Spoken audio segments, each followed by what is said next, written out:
वीर भूमि की, जहाँ धरती वीरों के खून से सींची जाती थी और जहाँ शूरवीर अपनी मातृभूमि के लिए प्राण न्यौछावर करने को सदा तैयार रहते थे। यह कहानी है उसी भूमि पर जन्मे दो महाबलियों की, जिनके नाम से दुश्मनों के दिल में खौफ पसर जाता था। वे थे आल्हा और उदल। इनकी वीरता का गान आज भी बुंदेलखंड की हवाओं में गूंजता है। यह वह काल था जब दिल्ली की गद्दी पर महाराज पृथ्वीराज चौहान का राज्य था। चारों ओर के कई छोटे बड़े राजाओं ने उनकी अधीनता स्वीकार कर ली थी, लेकिन कन्नौज के राजा जयचंद और कालिंजर के चंदेल नरेश राजा परमाल ने पृथ्वीराज चौहान के सामने अपना सिर नहीं झुकाया था। करीब 1140 ईस्वी के आसपास राजा परमाल का विवाह उरई के राजा वासुदेव की पुत्री मल्हना से हुआ। मल्हना की दो छोटी बहनें देवलदे और तिलका थीं, जिनका विवाह राजा परमाल के दो वीर भाई जैसे सेनापति दक्षराज और वत्सराज के साथ संपन्न हुआ। इस विवाह से रानी मल्हना इतनी प्रसन्न हुई कि उन्होंने देवलदे और दक्षराज के लिए दहपुरवा में और तिलका और वत्सराज के लिए सिरसा में शानदार महलों का निर्माण करवाया। इसी दौरान राजा परमाल ने महोबा को अपनी राजधानी घोषित किया और चंदेल राज्य को एक नई पहचान दी। उसी पुण्य भूमि पर लगभग एक ही समय में 5 वीर योद्धाओं ने जन्म लिया, जिन्हें महोबा के पंचवीर के नाम से जाना गया। इनमें महारानी मल्हना की कोख से जन्मे राजकुमार का नाम ब्रह्म कुमार रखा गया। वहीं राजपुरोहित के घर एक वीर बालक ढेबा का जन्म हुआ। ढेबा न केवल एक वीर योद्धा था, बल्कि ज्योतिष में भी निपुण था। बुंदेलखंड में आज भी ये गीत गाए जाते हैं। मीत विपत्तियां के ढेबा है, ऐसो मीत मिलन को ना ही। इसका अर्थ है कि विपत्ति के सच्चे साथी ढेबा है, और ढेबा जैसे मित्र आसानी से नहीं मिलते। ढेबा को विपत्ति का साथी कहा गया है, जिसने हर मुश्किल घड़ी में अपने मित्रों का साथ निभाया। वहीं सिरसा में तिलका ने मलखान नामक एक पुत्र को जन्म दिया। कहते हैं कि मलखान का शरीर वज्र के समान कठोर था और युद्ध भूमि में वह अपने स्थान पर अडिग रहकर शत्रुओं का सामना करता था। उनके लिए लोक गीतों में ऐसा कहा गया है, पांव पिछाड़ी दैन न जाने, जंघा टैक लड़े मलखान। इसका मतलब है कि मलखान युद्ध में कभी पीछे नहीं हटते थे और अपनी जांघों को टेक कर लड़ते थे। इधर दहपुरवा में देवलदे ने भी एक पुत्र को जन्म दिया, जिसका नाम आल्हा रखा गया। आल्हा के जन्म के बाद देवलदे एक बार फिर गर्भवती हुई, लेकिन उसी समय मांडवगढ़ के राजा बघेल ने महोबा पर आक्रमण कर दिया। इस आक्रमण के लिए कोई तैयार नहीं था। राजा बघेल ने चंदेल नरेश राजा परमाल के साढ़ू भाई दक्षराज और वत्सराज को बंदी बनाकर मांडवगढ़ ले गया। उसकी क्रूरता यहीं खत्म नहीं हुई। उसने उन दोनों भाइयों का वध कर उनके सिरों को बरगद के पेड़ पर लटका दिया। आज भी लोक गाथाओं में इसे गाया जाता है। टंगी खपड़ियां है बरगद पर, बरखा सहे शीत और घाम, और आधी रतियां की बेला में पुकार लेती है आल्हा को नाम। राजा परमाल के साढ़ू की मृत्यु के कुछ ही महीनों बाद उदल का जन्म हुआ। आज भी लोग अपने लोक गीतों में कहते हैं, जा दिन जन्म भवा उदल के, धरती ढंसी 2.5 हाथ। मतलब जिस दिन उदल ने जन्म लिया, धरती उनकी ताकत से 2.5 हाथ ढंस गई। लेकिन उनकी माता देवलदे इस प्रसव के बाद बहुत व्यथित और दुखी थीं। वह अपने पति की मृत्यु का कारण उदल को मान रही थी, क्योंकि उनके पति की मृत्यु उदल के पेट में आने के 3 महीने बाद ही हो गई थी। देवलदे ने उदल को अपनी गोद में लेने से मना कर दिया। उन्होंने कहा, यह मेरे कुल का नाशक है। यह सुनकर मल्हना ने देवलदे को समझाने की कोशिश की और बोली, एक माँ होकर तुम अपने बेटे को ऐसे कैसे कह सकती हो? इस बालक का इसमें क्या दोष है कि उसके जन्म के पहले ही उसके पिता का अंत हो गया? नियति ने इसे कठिन राहों के लिए चुना है, लेकिन यह बालक हमारे कुल की शान को बढ़ाएगा और अपने पिता की मृत्यु का प्रतिशोध अवश्य लेगा। फिर भी देवलदे ने उदल को स्वीकार नहीं किया, जिसके बाद मल्हना ने उदल को अपनी गोद में लिया और कहा, आज से मैं इसकी माँ हूँ। कहते हैं धर्म की माता है मल्हने, जो उदल को लियो बचाए। कुछ समय बाद राजा परमाल ने महोबा के 5 वीर आल्हा, उदल, मलखान, ब्रह्म और ढेबा को एक साथ शिक्षा दी और उन्हें शस्त्र और रण कौशल सिखाया। ये सभी अपनी किशोरावस्था में पहुंचते ही पूरे राज्य में अपनी बहादुरी के लिए प्रसिद्ध हो गए। इन 5 में से उदल के शौर्य से राजा परमाल बहुत प्रभावित हुए। एक दिन राज दरबार में उदल की बहादुरी की चर्चा हो रही थी कि तभी आल्हा और उदल के मामा माहिल, ये नाम याद रखिएगा, ये शकुनी मामा से भी एक लेवल ऊपर के मामा हैं, दरबार में पहुंचे। माहिल ने उदल की वीरता का मजाक उड़ाते हुए कहा, क्षमा करें महाराज, उदल तो एक साधारण सिपाही है। अगर उसमें इतनी वीरता होती तो मांडवगढ़ में उसके पिता का सिर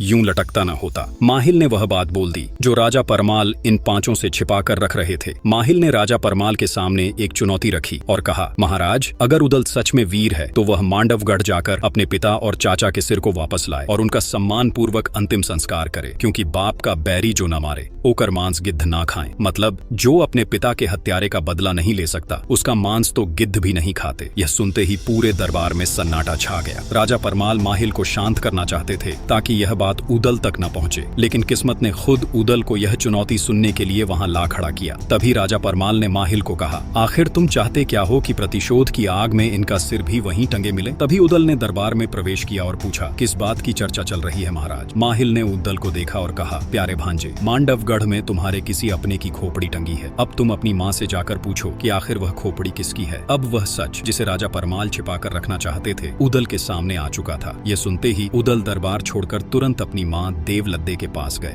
और अपनी माँ देवलद्दे के पास जाकर उदल ने पूछा, माँ सच सच बताओ कि हमारे कुल के किस पूर्वज का सिर मांडवगढ़ में लटका है? देवलद्दे यह सुनकर पहले हिचकिचाई और बोली, मैं नहीं जानती ऐसी किसी खोपड़ी को। और वह उदल को शांत करने की कोशिश करने लगी, लेकिन उदल का क्रोध शांत नहीं हुआ। उनकी आंखों में प्रतिशोध की ज्वाला स्पष्ट दिखाई दे रही थी। अंततः देवलद्दे ने उदल से कह ही दिया, टंगी खोपड़ियां बाप चचा की, मांडवगढ़ बरगद की डार, आधी रथिया की बेला में खोपड़ी कहे पुकार पुकार, कहवा आल्हा कहवा उदल, कहवा मलखे लड़ते लाल, बच के आना मांडवगढ़ में राज बघेल जीवता काल। अरे बेटा अभी उम्र है बारी भोरी, खेलो खाओ दूध और भात, चढ़े जवानी तब वाहन पर, तब जाके बघेल को मार। मतलब मांडवगढ़ के बरगद पर टंगी खपड़ियां तेरे पिता और चाचा की है। आधी रात में वे पुकारते हैं, कहाँ है मेरा बेटा आल्हा, कहाँ है मेरा पुत्र उदल? आगे देवलद्दे ने उदल को युद्ध से रोकने की कोशिश करते हुए कहा, अभी तेरी उम्र दूध भात खाने की है, जब तू जवान होगा तभी तुझे इस प्रतिशोध का अधिकार मिलेगा। तभी उदल ने दृढ़ता से उत्तर दिया, माँ शत्रु से बदला लेने के लिए उम्र नहीं देखी जाती। अभिमन्यु ने कम उम्र में चक्रव्यूह तोड़ा था और लवकुश ने बाल्यावस्था में ही पराक्रमी श्रीराम को चुनौती दी थी। देवलद्दे उदल की यह दलील सुनकर चुप हो गई। उन्हें समझ में आ गया कि उनके पुत्र के मन में प्रतिशोध की आग धधक रही है, जिसे रोक पाना अब असंभव है। फिर वह उदल को मल्हना के पास ले गई, क्योंकि मल्हना राजमाता अर्थात धर्म माता थी। देवलद्दे ने सोचा कि उदल अपने धर्म माता की बात को नहीं टालेगा। देवलद्दे अपनी बहन मल्हना के कमरे में जाते ही उनके चरणों में गिर पड़ी, लेकिन मल्हना को पहले से ही यह बात पता चल गई थी कि उदल को अपने पिता और चाचा का रहस्य पता चल गया है और अब उदल युद्ध में जाने की इच्छा प्रकट कर रहा है। इसलिए मल्हना ने देवलद्दे को सहारा देकर उठाया और अपने पास बिठाया। फिर उन्होंने उदल की ओर देखा और बोली, हमारे पुत्र ने अपने जीवन में पहली बार युद्ध में जाने की इच्छा प्रकट की है। देवलद्दे, हमें उसे रोकना नहीं चाहिए। यह सुनते ही उदल का दिल खुशी से भर गया और वह गर्व से उठ खड़ा हुआ। लेकिन तभी राजमाता मल्हना ने उदल से कहा, देखो उदल, इस संसार में जितने दिन के लिए जो आया है उसे वह दिन कोई भी नहीं छीन सकता, मगर बेटा यह याद रहे, शत्रु चाहे कुछ भी करे, तुम हमेशा धर्म का पालन करना। मल्हना ने उदल को धर्म युद्ध के आदर्श सिखाए। वह बोली, बेटा कभी किसी से भयभीत मत होना, जो व्यक्ति शरण में आ जाए उसकी रक्षा करना, बालक वृद्ध और नारी पर हाथ न उठाना, यदि शत्रु के पास हथियार न हो तो उस पर कभी भी प्रहार न करना और भागते हुए शत्रु का पीछा कर उसकी हत्या न करना। हथियार का प्रयोग सदा धर्म के मार्ग पर ही करना। उदल ने राजमाता के उपदेशों को अपने हृदय में संजोया और फिर वो राजा परमाल से युद्ध की अनुमति लेने पहुंचे। फिर जैसे ही उदल ने राजा परमाल से युद्ध की बात की, राजा परमाल उन्हें मांडवगढ़ के दुर्ग की कठिनाइयों के बारे में बताने लगे। वे कहे कि देखो उदल, मांडवगढ़ दुर्ग लोहे की दीवारों से घिरा है और चारों ओर गहरी खाई है। खाई के चारों तरफ बबूल के घने जंगल हैं। इसे भेदना आसान नहीं है और तुम्हारी आयु भी अभी बहुत छोटी है। तभी उदल ने गर्व से उत्तर दिया, क्षत्रिय का जीवन लंबा होना भी नहीं चाहिए महाराज। 12 बरस लौ कूकर जीवय, 16 लौ जिये सियार, बरस 18 क्षत्रिय जीवय, आगे जीवय को धिक्कार। मतलब 12 बरस कुत्ता जीता है, 16 साल सियार, और क्षत्रिय का जीवन यदि 18 वर्ष से अधिक हो जाए तो वह धिक्कार का पात्र है। यह सुनकर राजा परमाल ने कहा, सिर्फ पराक्रम से कुछ नहीं होता बेटे उदल, बुद्धि का भी प्रयोग करना चाहिए। पराक्रम के साथ बुद्धि का संतुलन विजय का मार्ग आसान बना सकता है। तभी उदल बोले, रणभूमि में 2 ही परिणाम होते हैं महाराज, वीर गति या विजय। ये सुनते ही पूरा दरबार जोश से भर गया और सभी लोग उदल की बातों से सहमत हो गए। तब यह देख राजा परमाल ने भी उदल को युद्ध लड़ने की अनुमति दे दी। महाराज से युद्ध की अनुमति लेकर उदल ने अपने चारों वीर भाइयों को बुलाया और सबने मिलकर मांडवगढ़ पर विजय प्राप्त करने की योजना बनाने में जुट गए। तभी मलखान ने कहा, हमें पहले दुर्ग की जानकारी प्राप्त करनी चाहिए, क्योंकि ऐसे ही हमला करना खतरनाक हो सकता है। आल्हा ने सहमति जताते हुए कहा, हाँ मलखान सही कह रहा है, दुर्ग की संरचना और उसमें प्रवेश के मार्ग जानना आवश्यक है।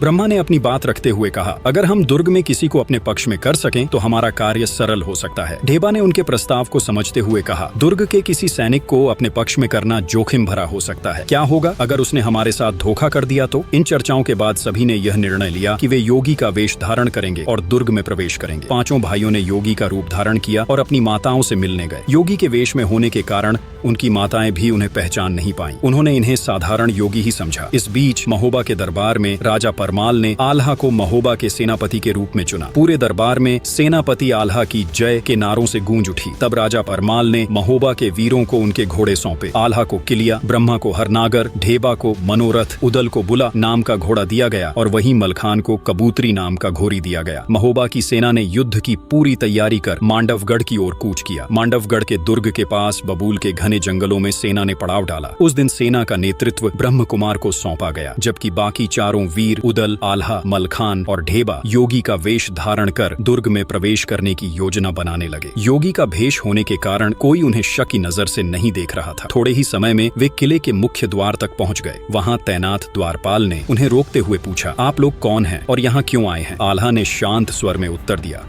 हम हिमालय से सन्यासी हैं और दक्षिण के हिंद महासागर तक की यात्रा कर रहे हैं। राह में आपका नगर आ गया तो हमने सोचा कि इस पवित्र स्थान में रुककर थोड़ा विश्राम कर लें। द्वारपाल ने संदेह भरी नजरों से चारों की ओर देखा और पूछा, यहाँ कितने दिनों तक रुकने का इरादा है? तभी मलखान मुस्कुराए और बोले, यदि सन्यासी को यह पता होता कि वह कितने दिन रुकेगा तो फिर वह सन्यासी कैसे होता? हमारा मन होगा तो महीनों ठहरेंगे, नहीं तो क्षण भर में आगे बढ़ जाएंगे। द्वारपाल ने उनकी बात पर विश्वास करते हुए उन्हें नगर में प्रवेश करने दिया। किले के अंदर प्रवेश करते ही उदल की दृष्टि वट वृक्ष पर पड़ी, जहां दो कटे हुए सिर टंगे हुए थे। वे दक्षराज और वत्सराज के सिर थे। यह दृश्य देख उदल का मन व्याकुल हो उठा। द्वारपाल उसकी व्याकुलता को पहचानते हुए बोला, अरे छोटे बाबा जी, इन खोपड़ियों को देखकर विचलित मत होइए। हमारे नगर में और भी सुंदर दृश्य हैं, आप उनका आनंद लीजिए। आल्हा ने स्थिति को संभालते हुए कहा, स्वामी उदल, एक सन्यासी को इस प्रकार की घटनाओं से विचलित नहीं होना चाहिए। मृत्यु तो जीवन का अंतिम सत्य है। उन्होंने उदल को शांत किया और कहा, धैर्य रखो भाई, समय आने पर हर प्रश्न का उत्तर मिलेगा। तब उदल ने स्वयं को संभाला और फिर चारों आगे बढ़ गए। चारों वीर फिर अपनी योजना के अनुसार किले के भीतर बढ़े। किले में प्रवेश करने के बाद वे सभी योगी के वेश में रानी कुशला के कक्ष में पहुंचे। रानी कुशला ने उनका आदर सत्कार किया और उनसे भजन प्रस्तुत करने का अनुरोध किया। आल्हा ने अपनी ढलियां उठाई, मलखान ने मृदंग, ढेबा ने बांसुरी और उदल ने अपने मधुर स्वर में गायन आरंभ किया। उनके दिव्य संगीत से समा बंध गया। रानी कुशला उनके भजन में इतनी खो गईं कि जैसे समय थम सा गया हो। उनकी आंखों में योगियों के प्रति आदर झलकने लगा। भजन समाप्त होते ही रानी कुशला ने उन्हें मोतियों से भरी एक थाली भेंट में दी। आल्हा ने थाली में पड़े मोतियों को उत्सुकता से देखते हुए कहा, माता, ये किस वृक्ष के पुष्प हैं? कितने अद्भुत हैं। रानी कुशला मुस्कुराई और बोली, स्वामी जी, यह मोती हैं जो सागर में पाए जाते हैं। ये अनमोल हैं, ये हमारे राजमहल की शोभा बढ़ाते हैं। तब आल्हा ने विनम्रता से उत्तर दिया, माता, हम सन्यासियों का जीवन साधना और भजन का है। मोतियों से हमारा क्या प्रयोजन? इन्हें आप ही रख लें। हमारा धन तो बस भगवान का नाम और लोगों का प्रेम है। रानी कुशला योगियों की इस सरलता और त्याग से अत्यधिक प्रभावित हुई। उनकी आंखों में आदर और श्रद्धा झलकने लगी। वह बोली, हमारे राजमहल में कई संत महात्मा आते हैं, किंतु आप लोगों से मिलकर ऐसा लगा जैसे सच्चे योगियों का दर्शन हो गया है। बताइए और क्या सेवा कर सकती हूँ? आल्हा ने विनम्रता से निवेदन किया, माता, आपका आतिथ्य और सम्मान अपार है। यदि आप अनुमति दें तो हम दुर्ग की परिक्रमा करना चाहेंगे। यहाँ का इतिहास और भव्यता हमारी साधना को और प्रेरणा देगा। रानी कुशला ने तुरंत अपनी पुत्री विजयसेना को बुलाया और आदेश दिया, पुत्री, इन महान संतों को पूरे दुर्ग का भ्रमण कराओ और इन्हें यहाँ की हर विशेषता दिखाओ। इस प्रकार वीरों ने मांडवगढ़ दुर्ग में प्रवेश करने की पहली जीत प्राप्त की। रानी कुशला का आदेश मानते हुए विजयसेना योगियों को दुर्ग दिखाने निकल पड़ी। विजयसेना बड़ी सावधानी से उन्हें दुर्ग का प्रत्येक कोना दिखा रही थी, लेकिन जैसे ही वे दुर्ग की गुप्त सुरंग के पास पहुंची, राजकुमारी के मन में द्वंद्व उत्पन्न हो गया। वह सोचने लगी, क्या इन योगियों को सुरंग दिखाना ठीक होगा? एक तरफ उनकी माँ का आदेश था कि दुर्ग की पूरी परिक्रमा कराई जाए, तो दूसरी तरफ राज्य की सुरक्षा का प्रश्न था। वह उदल के नजदीक ही चल रही थी। जैसे ही वह यह सोच रही थी कि क्या करें, तभी पास चलते हुए उदल ने राजकुमारी के चेहरे के भाव पढ़ लिए। वह समझ गए कि राजकुमारी कुछ छिपा रही है। तभी उदल ने दृढ़ स्वर में कहा, अलख निरंजन, हमें झात हो रहा है कि आप हमसे कुछ छिपा रही हैं। राजकुमारी, आपकी माता का आदेश है कि आप हमें पूरा दुर्ग का भ्रमण करवाएं। यदि आप हमें पूरा दुर्ग नहीं दिखाएंगी तो यह आपके राज परिवार के लिए उचित नहीं होगा। हम सन्यासी हैं, हम श्राप दे देंगे। तब राजकुमारी विजयसेना क्रोध में बोली, तुम सन्यासी नहीं, तुम सब पाखंडी हो, भोगी हो। तुम सिर्फ राजमाता को ही अपने इस योगी भेष से बेवकूफ बना सकते हो, मुझे नहीं। मैं जानती हूँ तुम कौन हो, तुम महोबा के वीर उदल हो। राजकुमारी की यह बात सुनकर सभी हैरान रह गए, मानो उनके पैरों तले से जमीन खिसक गई। तभी उदल ने भी चकित होकर पूछा, राजकुमारी, आपने मुझे कैसे पहचाना? तब राजकुमारी विजयसेना ने कहा, याद करो, जब तुम सिरोंज के महाराज की बेटी के विवाह के समय बारातियों में शामिल थे, तुम्हारी वीरता की कहानियां उस समय प्रसिद्ध हो चुकी थी। तुम केसरिया वस्त्र धारण किए हुए बेदला घोड़े पर सवार होकर आगे बढ़ रहे थे। तभी मेरी सहेलियों ने मुझे बताया था कि तुम महोबा के वीर उदल हो। फिर विजयसेना ने गंभीर स्वर में कहा, लेकिन मुझे यह समझ समझ नहीं आता कि इतने बड़े महान योद्धा को कायरता का यह नाटक क्यों करना पड़ रहा है। ये कहते ही विजयसेना ने अपनी प्रचंड तलवार निकाल ली। तभी उदल ने शांत स्वर में कहा, राजकुमारी, यह कायरता नहीं है। आपके पिता ने छल से हमारे पिता और चाचा की हत्या की और उनकी खोपड़ियां इस दुर्ग के वट वृक्ष में टांग दी। जब तक हम उनका प्रतिशोध नहीं लेंगे, न हमारी आत्मा को शांति मिलेगी, न उनकी आत्मा को। आप चाहें तो यह बात अपने पिता को जाकर बता सकती हैं। हम भागने वाले नहीं हैं, लेकिन प्रतिशोध जरूर लेंगे। तब राजकुमारी विजयसेना ने दृढ़ता से उत्तर दिया, यह सही है कि मेरे पिता ने अधर्म किया, परंतु मैं इसे स्वीकार नहीं कर सकती कि तुम छल का सहारा लो। ये कहते हुए राजकुमारी ने उदल के सामने तलवार खींच दी। वह पूरी ताकत से उदल पर वार कर रही थी, लेकिन उदल सिर्फ बचाव कर रहे थे, क्योंकि राजमाता मल्हना ने उन्हें आदेश दिया था कि स्त्री पर कभी शस्त्र नहीं उठाना। उदल केवल अपनी तलवार से वार रोक रहे थे, लेकिन राजकुमारी पूरी ताकत से प्रहार कर रही थी। यह देख आल्हा, मलखान और ढेबा सभी बेबाक रह गए। थोड़ी देर बाद राजकुमारी थककर बेहोश हो गई। तब सभी ने राजकुमारी के मुंह पर पानी के छींटे मारे। जब वह होश में आई तो उसका अभिमान समाप्त हो चुका था। उसने कहा, उदल, तुम्हारे बारे में जो सुना था, तुम उससे कहीं अधिक वीर और धर्मप्रिय हो। तुम्हारी वीरता को प्रणाम। मैं स्वीकार करती हूँ कि मेरे पिता ने तुम्हारे पिता के साथ अधर्म किया था, इसलिए मैं भी अब इस युद्ध में तुम्हारा साथ दूंगी। फिर उसने आगे कहा, यह जो दीवार है, इसके पीछे एक गुप्त सुरंग है। यह सुरंग यहाँ से निकलकर बबुरी वन में जाती है। यह दुर्ग इतना सुरक्षित है कि किसी और मार्ग से यहाँ प्रवेश करना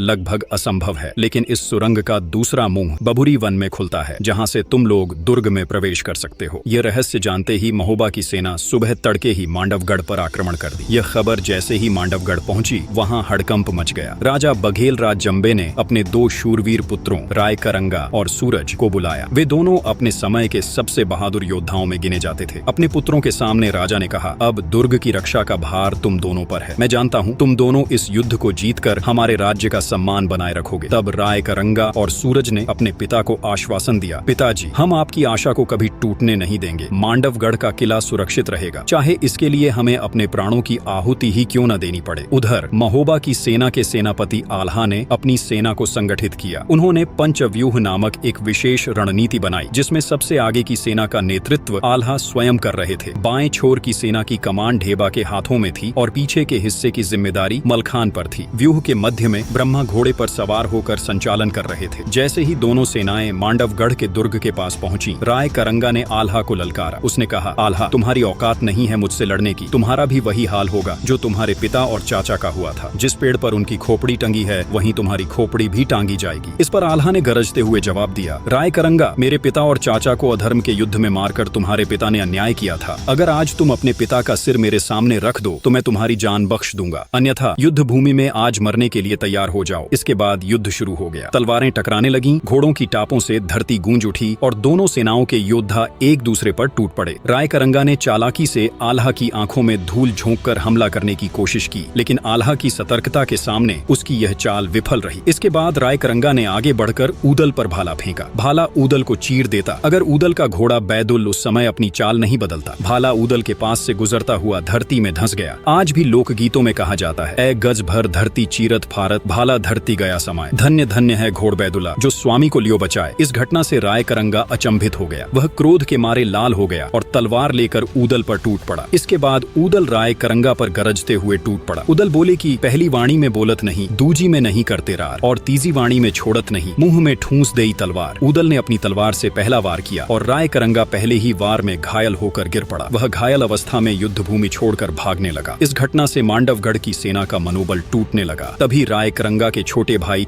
सूरज ने सेना की बागडोर संभाली और आल्हा को ललकारते हुए कहा, आल्हा, इतने सैनिकों की जान गंवाने से क्या फायदा, आओ हम दोनों द्वंद्व युद्ध करें। इस युद्ध का फैसला हमारी ही लड़ाई से हो जाएगा। तभी आल्हा ने जवाब दिया, अगर मैं तुमसे लड़ूंगा तो दुनिया कहेगी कि आल्हा ने एक बच्चे को हराया। तुम्हारे लिए तो मेरा भाई ऊदल ही काफी है। आल्हा के आदेश पर ऊदल सूरज से द्वंद्व युद्ध के लिए तैयार हो गया। दोनों ने तलवारें निकाल ली और एक दूसरे पर जोरदार वार करने लगे। उनकी लड़ाई इतनी तीव्र थी कि तलवारों की टकराहट से आग की चिंगारियां निकल रही थीं। दोनों वीर अपनी पूरी शक्ति और कौशल के साथ युद्ध कर रहे थे। यह घमासान लड़ाई शाम तक चलती रही। सूरज ढलने के बाद आल्हा ने युद्ध रोकने का आदेश दिया। उन्होंने कहा, युद्ध में वीरता महत्वपूर्ण है, लेकिन सूरज ढलने के बाद योद्धाओं का युद्ध धर्म के विरुद्ध है। तब दोनों सेनाएं अपने अपने शिविरों में लौट गईं। आज का युद्ध बिना किसी निर्णायक नतीजे के समाप्त हो गया। फिर अगले दिन सूरज की पहली किरण जैसे ही क्षितिज पर फैली, युद्ध का बिगुल फिर से बज उठा। मांडवगढ़ की विशाल सेना अपने सेनापति राय करंगा के नेतृत्व में पूरी तरह तैयार थी। राय करंगा अब पूरी तरह स्वस्थ हो चुका था और उसने सेना की बागडोर फिर से अपने हाथ में ले ली थी। दूसरी ओर महोबा के रणबांकुरे आल्हा, उदल, मलखान, ढेबा और ब्रह्मा पूरी वीरता के साथ अपने मोर्चे पर डटे थे। युद्ध आरंभ होते ही तलवारें म्यान से निकल पड़ी और दोनों सेनाओं ने गर्जना करते हुए एक दूसरे पर धावा बोल दिया। हर तरफ खून की धाराएं बहने लगी और भूमि रक्त से लाल हो गई। आज भी लोक गीतों में यह प्रसिद्ध है, भुजा बहादुर फड़कन लागे, नाचन लगे मुच्छ के बाल, कट कट मुंड गिरे खेतन में, उठ उठ रुंड करे तकरार। वीरता और बलिदान का नृत्य युद्ध भूमि पर अपने चरम पर था। योद्धाओं की भुजाएं तलवारें चलाते हुए थकने का नाम नहीं ले रही थी। दोनों सेनाओं के बीच लड़ाई जारी थी, लेकिन जीत किसी की ओर झुकती नहीं दिख रही थी। तब आल्हा ने उदल को रायकरंगा के सामने जाकर लड़ने का आदेश दिया। उदल ने जैसे ही रणभूमि में कदम बढ़ाया, रायकरंगा यह देख चकित रह गया, क्योंकि पिछले दिन वह उदल के एक ही वार से घायल होकर युद्ध मैदान छोड़कर भाग गया था। आज उसने अपनी तलवार खींचते हुए गरज कर कहा, आजा उदल, आज तेरा अंत निश्चित है। रायकरंगा अपनी तलवार के प्रहारों से उदल पर लगातार हमला करता रहा, लेकिन उदल उसकी हर चालाकी को समझ चुका था। वह रायकरंगा को किसी भी हाल में थका देना चाहता था। उदल उसकी हर चाल को बड़ी चतुराई से विफल करते हुए खुद को बचाता रहा। जैसे ही रायकरंगा धीमा पड़ने लगा, उदल ने अपनी तलवार से एक जोरदार वार किया और रायकरंगा का सिर उसके धड़ से अलग कर दिया। रायकरंगा की मृत्यु ने मांडवगढ़ की सेना का मनोबल तोड़ दिया। वे रणभूमि छोड़कर भागने लगे। सूरज ढलने को था, लेकिन उस दिन का निर्णायक पल शाम से पहले ही बीत चुका था। महोबा की सेना ने उस रात अपने विजय का जय घोष किया, लेकिन आल्हा और उदल से ईर्ष्या करने वाला उनका मामा माहिल युद्ध की झूठी खबरों के साथ राजा परमाल के दरबार में पहुंच गया। वहां उसने झूठी अफवाह फैला दी कि आल्हा और उदल युद्ध में मारे जा चुके हैं, उनके सिरों को काटकर फेंक दिए गया है। यह सुनते ही देवलदे और मल्हना शोक में डूब गई। पूरा महल शोकाकुल हो गया। तभी एक दूत महल में प्रवेश कर रायकरंगा का कटा हुआ सिर थाली में रखकर राजा परमाल के सामने प्रस्तुत किया। यह देखते ही माहिल का झूठ पकड़ा गया। तब माहिल डर कर महल से भाग गया। उसका षड्यंत्र एक बार फिर सफल नहीं हो पाया। इधर अगले ही दिन महोबा की सेना ने मांडवगढ़ के किले पर फिर से हमला कर दिया। उस दिन राजा जंबे ने अपने सेनापति सूरज को युद्ध में भेजा, लेकिन सूरज युद्ध की पहली घड़ी में ही मलखान के हाथों मारा गया। अब महोबा की सेना को रोकने वाला कोई नहीं था। तब महोबा की सेना ने किले को चारों तरफ से घेर लिया। यह खबर मिलते ही राजा जंबे भयभीत हो उठा। उसने सहजो जोगिन को बुलाया। सहजो जोगिन, जो काली शक्तियों की उपासक और तंत्र मंत्र की ज्ञानी थी, राजा जंबे के सामने उपस्थित हुई। राजा ने कहा, जोगिन, कुछ ऐसा करो कि यह युद्ध बिना मैं लड़े ही जीत जाऊं। सहजो ने राजा जंबे को आश्वासन दिया और बोली, महाराज, मेरी सिद्धियों के सामने कोई वीर टिक नहीं सकता, और यह तो केवल छोटे बालक हैं। ऐसा कहा जाता है कि सहजो ने अपनी तंत्र शक्तियों से उदल को भेड़ में बदल दिया और उसे गुरु झिलमिल की मढ़ी में बांध दिया। उदल के गायब होने पर आल्हा चिंतित हो गए। उन्होंने उसकी खोज में अपने लोगों को भेजा, लेकिन कोई भी उदल का पता नहीं लगा सका। तभी बाबा गोरखनाथ ने अपनी दिव्य दृष्टि से आल्हा को पूरी घटना के बारे में बताया। गुरु गोरखनाथ के कहने पर आल्हा ने मलखान और ब्रह्मा को गुरु झिलमिल की कुटिया में भेजा। दोनों ने वहां योगियों का भेष धारण किया और भजन गाना शुरू कर दिया। उनके मधुर स्वरों से प्रसन्न होकर गुरु झिलमिल ने कहा, वरदान मांगो वत्स। तभी ब्रह्मा ने निवेदन किया, गुरुदेव, सहजो जोगिन ने हमारे भाई उदल को भेड़ बना दिया है और उसे आपकी मढ़ी में बांध दिया है। कृपया उसे उसकी असली अवस्था में लौटा दें। गुरु झिलमिल ने हंसते हुए कहा, बस इतनी सी बात। फिर उन्होंने अपनी सिद्धियों का प्रयोग किया और उदल को फिर से मनुष्य बना दिया। अब उदल के लौटते ही महोबा की सेना ने मांडवगढ़ के किले पर जोरदार हमला कर दिया। किले का मुख्य द्वार तोड़ दिया गया। महोबा के रणबांकुरों ने दुर्ग के हर कोने में दुश्मन सेना का सफाया कर दिया, लेकिन जब वे महल के अंदर पहुंचे तो राजा जंबे कहीं दिखाई नहीं दिए।